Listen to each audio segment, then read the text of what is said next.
पिता बिंग जिंग केक बनाने की परंपरा के 7वें पीढ़ी के वारिस थे, लेकिन जब भी वे आखिरी सीक्रेट सामग्री तक पहुंचते, तो अपने इकलौते बेटे को कमरे से बाहर निकाल देते। वह दरवाजे और खिड़कियां भी कसकर बंद कर देते। एक बर्तन खुशबूदार बिंग जिंग केक का जल्दी खत्म हो जाता।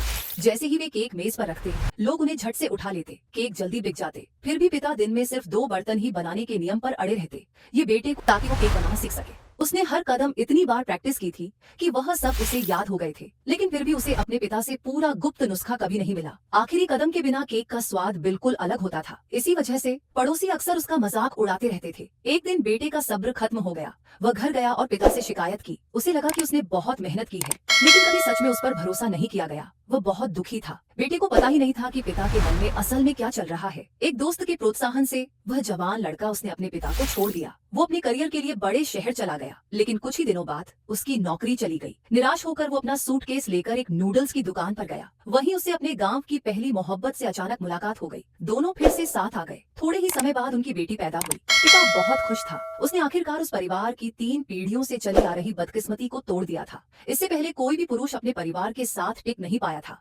उसने खुद अपनी पोती का नाम भी रखा, लेकिन कुछ सालों बाद बच्ची गंभीर रूप से बीमार पड़ गई थी। उसे सर्जरी की जरूरत थी, लेकिन परिवार के पास पैसे नहीं थे। अपनी पोती को बचाने के लिए बूढ़े आदमी ने अपनी जिंदगी का नियम तोड़ दिया, जो था कि वह रोज सिर्फ 2 बिंग केक बनाते थे। उन्होंने दिन रात मेहनत करनी शुरू कर दी। साथ ही उन्होंने बिक्री की सीमा भी बढ़ाई। पहले 1 केक प्रति व्यक्ति, फिर 2, और आखिरकार पूरी तरह से सीमा हटा दी। कुछ ही समय बाद वे थकान से गिर पड़े। वे बिस्तर पर रह गए और अंत में उनकी मौत हो गई, बिना अपने बेटे को रेसिपी का आखिरी कदम बताए। बेटे का दिल सिर्फ पिता के खोने का दर्द नहीं सह रहा था, बल्कि सवालों से भरा हुआ था। एक दिन जब वो अपने पिता के अंतिम संस्कार की तैयारी कर रहा था पुश्तैनी हॉल में, तो उसे एक राज पता चला। सिर्फ खानदान के मुखिया को ही पूरी रेसिपी पता होती थी, लेकिन जो भी ये राज जानता था, उस पर कोई न कोई बदकिस्मती छा जाती थी। लगभग कोई भी अपने पोतों को देखने तक नहीं पहुंच पाता था। फिर उसने वंशावली में कुछ अजीब देखा। उसकी बेटी का नाम एक अजीब जगह लिखा था। ये देखकर वो हैरान रह गया। कुछ गलत होने का एहसास होते ही वो भागा घर और अपने पिता की चीजें ढूंढने लगा। आखिरकार उसे रेसिपी मिल ही गई, लेकिन सबसे अहम आखिरी कदम में एक छेद था। उस छेद को घूरते हुए